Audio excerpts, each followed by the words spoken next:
नमस्कार, मैं Hari Kishan Meena, assistant professor physics, government girls college Kerwada. Electronics के लेक्चर में आपका स्वागत है। इस लेक्चर में हम लोग पढ़ेंगे प्रवर्धक का निवेशी प्रतिरोध और प्रवर्धक का निर्गत प्रतिरोध।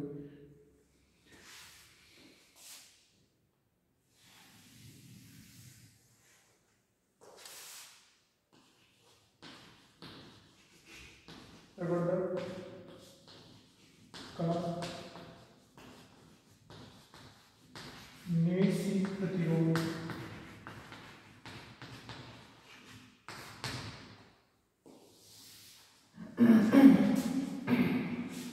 और प्रवर्धक का निर्गत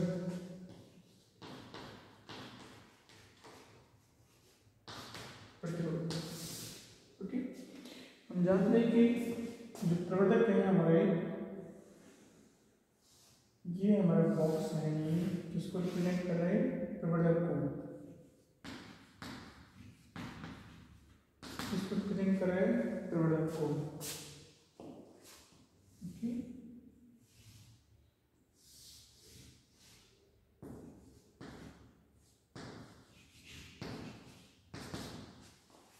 ठीक है। किसको निरूपित कर रहे हैं?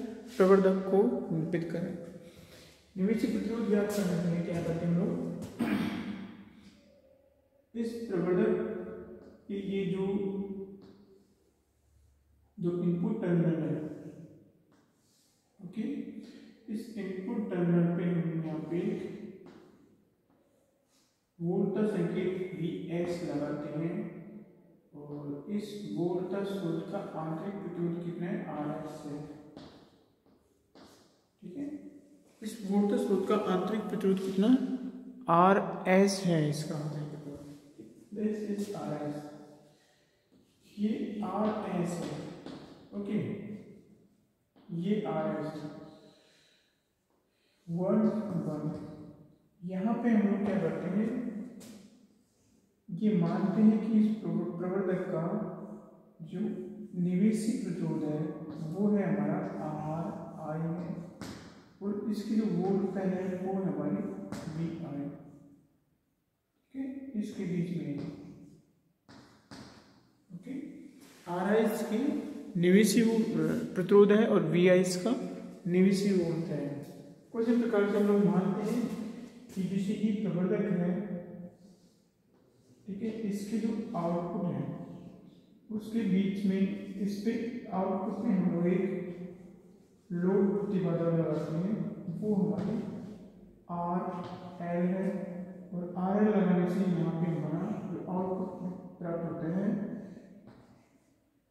वोल्टेज का, वो VO है। ठीक है, और इस प्रवर्धक पर अगर हम लोग जो टर्मिनल है इनको अगर हम लोग खुला रखें, इस पर कोई लोड प्रतिबाधा नहीं लगाए, तो इस पे जो हमको प्राप्त वोल्टता है वो हमको के टाइम ऑफ Vi, ठीक है, वोल्टता प्राप्त होगी, कितनी प्राप्त होगी? के टाइम ऑफ Vi। इस Vi की के टाइम प्राप्त होगी और इस प्रवर्धक, इस का एक प्रवर्धक का प्रतिरोध कितना होगा? आंतरिक निर्गत प्रतिरोध वो R।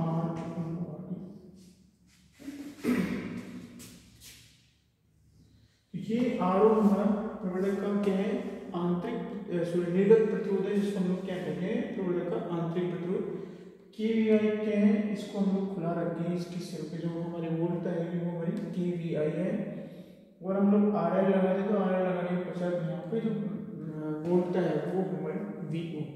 अब हम लोग क्या याद करेंगे? निवेशी प्रतिरोध। निवेशी प्रतिरोध क्या है? हमारा Ri है और निर्गत प्रतिरोध क्या है? हमारा निर्गत प्रतिरोध RO है। ये प्रवर्धक का निर्गत प्रतिरोध है। वास्तव में क्या होता है? प्रवर्धक का इंटरनल रेजिस्टेंस होता है या इम्पीडेंस होता है। यहाँ पे हमारा Ri क्या है? अगर देखा जाए तो संकेत स्रोत पे ही प्रवर्धक एक भार की तरह होता है। ठीक है, भार मीन्स लोड प्रतिबाधा की तरह होता है। जिस प्रकार से ये हमारा Ri लगा हुआ है, वैसे ही हमारा जो संकेत स्रोत है उस पर ये पूरा प्रवर्धक लगा हुआ है, उसका Ri है। ओके, हम लोग जैसे ये यहाँ से हमारी IS थी, ठीक है, इस प्रवर्धक को धारा कितनी थी IS, तो IS ज्ञात करने के लिए हम लोग क्या करते हैं, IS इक्वल टू कितनी होगी, अगर हम लोग पूरा सर्किट देखें RS एंड RI का, इसमें VS में हम लोग भाग लगा देंगे, ठीक है, इस VS में हम लोग भाग लगा देंगे किसका, RS प्लस RI, ओके, ये हमारी IS होगी। ये IS इस RI में होके भी प्रभावित होगी, क्योंकि ये प्रवर्धक का निवेशी प्रतिरोध है, तो हमारी जो वोल्ट है VI कितनी आएगी, VI equal to RI time IS, और IS कितनी है हमारी, IS ये, तो ये हो जाएगी हमारी VS RI divided RS plus RI, ठीक है, ये किससे मल्टीप्लाई हो गया, IS RI से मल्टीप्लाई हो रहा है, तो यहाँ पे हमारा RI हो आएगा, तो RI divided RS plus RI, ठीक है, तो यहाँ पे VS divided RI plus RI का है, और RI और RI, ठीक है, ये हमारी VI है, this is VI, so VI equal to VS RI divided RS plus,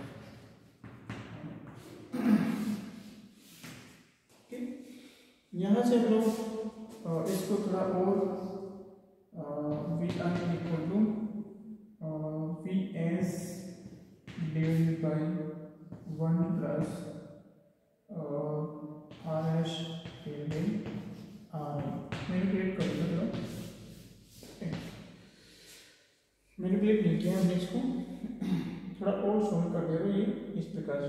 यहाँ से हम देखते हैं कि अगर हमारा RI और RS, ठीक है, RI is greater than RS, अगर RI is much greater than RI is much greater than RS हो, तो उस कंडीशन में क्या होगा, इस कंडीशन में हमारा RS divided RI this is less than approximately 0 होगा, ठीक है, इस कंडीशन में हमारा क्या होगा, VI इक्वल टू RS होगा, VI equal to VI equal to VS होगा, और अगर हमारा RI इक्वल टू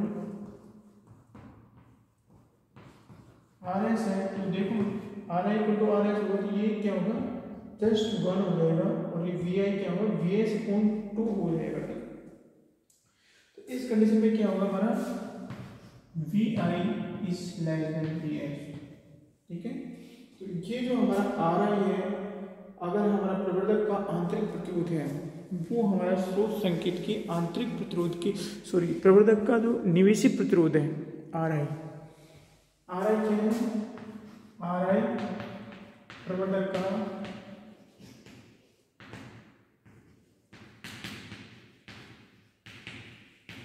निवेशी प्रतिरोध, ठीक है, RI क्या है, प्रवर्धक का निवेशी प्रतिरोध। अगर हमारा प्रवर्धक का निवेशी प्रतिरोध RI स्रोत के निवेशी प्रतिरोध के लगभग बराबर है, तो उस लगभग बराबर या थोड़ा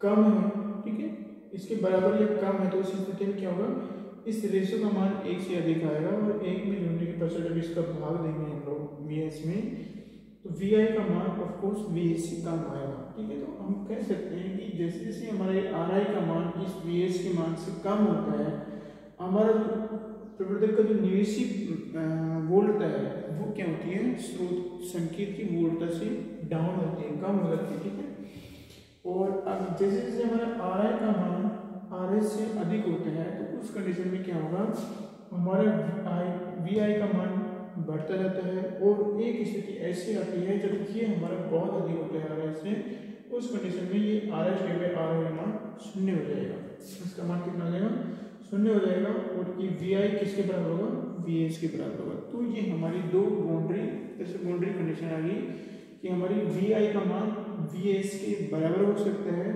कब हो सकता है? जब आर आई का मान बहुत ज़्यादा होता है। और दूसरा ये है कि हमारा वी आई का मान वी एस से कम होगा। कब? जब आर आई का मान आर एस की तुलना में कम होगा। ठीक है, देखो कि आर आई का मान आर एस से बहुत अधिक है। ठीक है, इस स्थिति में क्या होगा हमारा, अगर इसका मान इससे बहुत ज़्यादा है तो उस स्थिति में हमारा ये जो आई एस है उसका मान क्या होगा? नगण्य होगा। उस स्थिति में वी एस में हमने आर एस प्लस आर आई दोनों को भाग दिया, तो इस स्थिति में आर एस का मान क्या, आई एस का मान क्या होगा? नगण्य होगा। तो इस कंडीशन में जब हमारा V I equal to V S है, उस कंडीशन में हमारे जो आई एस है उसका मान, या कहें कि जो संकेत धारा है उसका मान नगण्य होगा। ठीक है, अब हम लोग क्या करते हैं, इस निवेशित प्रतिरोध को कैसे ज्ञात करें? तो निवेशित प्रतिरोध को ज्ञात करने के लिए क्या करेंगे हम लोग? निवेशित प्रतिरोध को ज्ञात करने के लिए यहाँ पे हम लोग एक ये जो स्रोत संकेत है और जो प्रवर्धक का निवेशित टर्मिनल है उसके बीच में हम लोग क्या करते हैं? प्रतिबाधा लगा देते हैं। ठीक है, एक प्रतिरोध लगा देते हैं, जिससे आर है, प्रतिरोध क्या है? आर है, और इस प्रतिरोध से भी आई एस धारा प्रभावित हो रही है। ठीक है, तो हम लोग क्या करते हैं, मैनुअली ज्ञात करने के लिए प्रयोगशाला में एक प्रतिरोध आर लगा देते हैं और इसके सिरों पे हम लोग क्या करते हैं, इसके सिरों पे हम लोग वोल्टता ज्ञात करते हैं। सपोज टू ये वी आर है। ठीक है, तो हमारी आई एस कितनी होगी? हमारी आई एस होगी I S equal to V R divided R. ठीक है, यहाँ पे प्रयोगशाला में मैनुअली हम लोग आई एस को ज्ञात करने के लिए यहाँ पे एक प्रतिरोध लगा देते हैं सीरीज क्रम में, और फिर उसके सिरे पे हम लोग वोल्टता ज्ञात करते हैं। समझ को वोल्टता वी आर है, तो हमारी आई एस कितनी आएगी? हमारी I S equal to V R divided R आ जाएगी। ओके, अब हम लोग क्या करते हैं,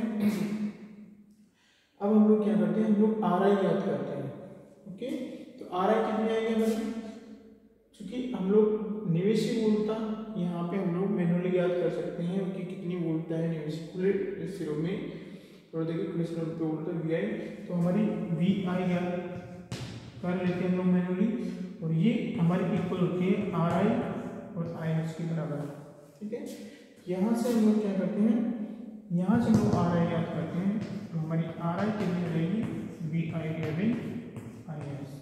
ठीक है, हमने मैनुअली आई एस ज्ञात की, मैनुअली वी आई ज्ञात की, मैनुअली आई एस ज्ञात करके हम लोग यहाँ से मैनुअली वी आर ज्ञात करके हमने आई एस ज्ञात किया, फिर इस आई एस का मान हमने यहाँ पे रख दिया, हमारा आर आई आ गया। तो ये हमारा इस तरह से प्रवर्धक का निवेशी प्रतिरोध हमने ज्ञात कर लिया है।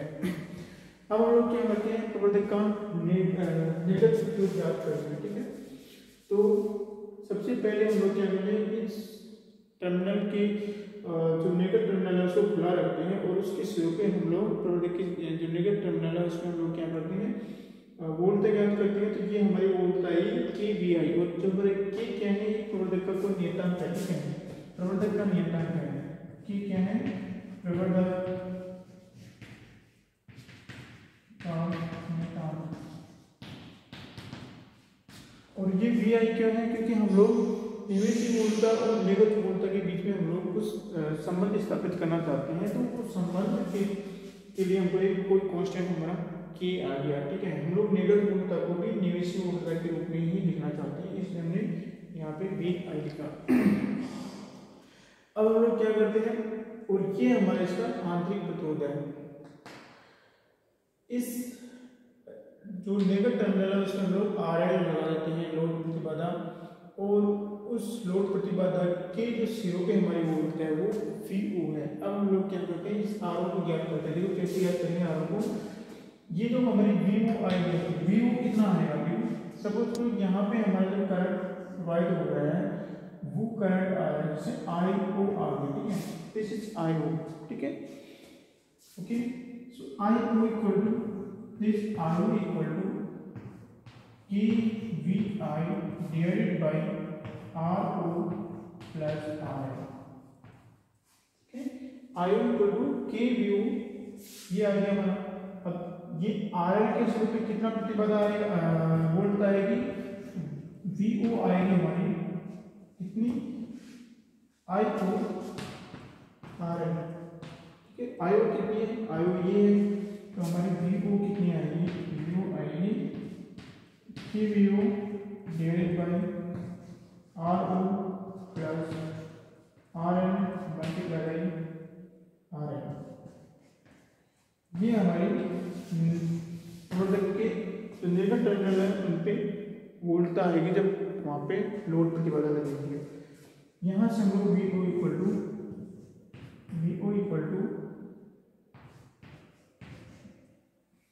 KVI है, ये हमारी VI है, ठीक है। इस KVI में KVI divided by 1 plus RO divided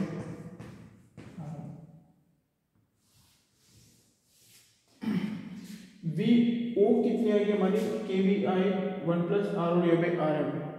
देखो अगर हम लोग RL का मान RO से ज़्यादा लेते हैं तो उस स्थिति में क्या होता है, इसका मान क्या आएगा, नगण्य आता है।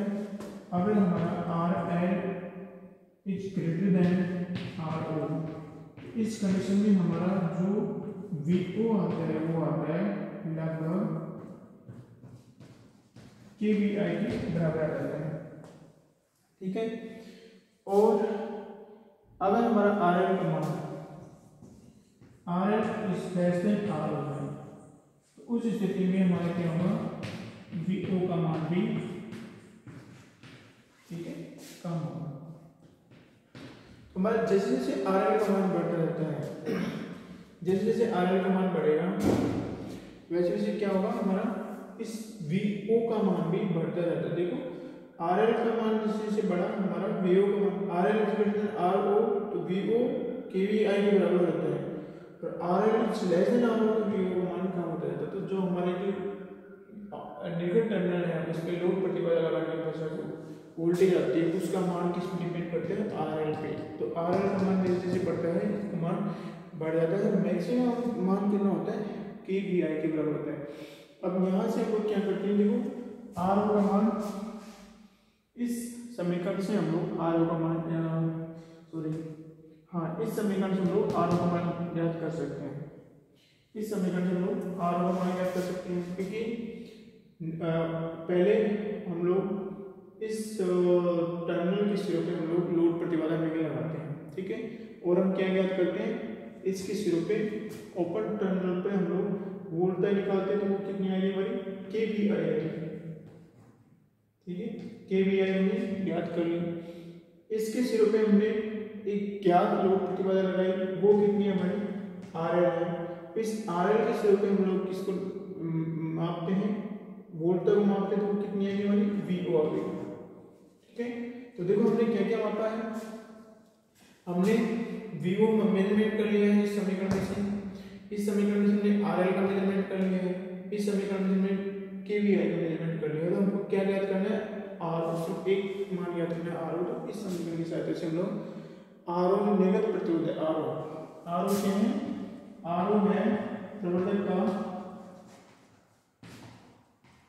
निर्गत प्रतिरोध, निर्गत प्रतिरोध या आंतरिक प्रतिरोध।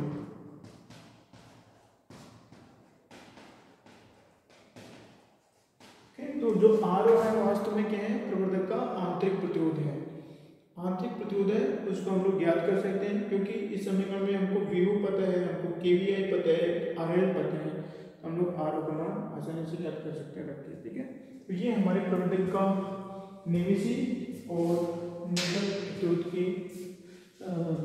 बारे में जो लेक्चर था वो समाप्त हुआ। देखने के लिए थैंक यू।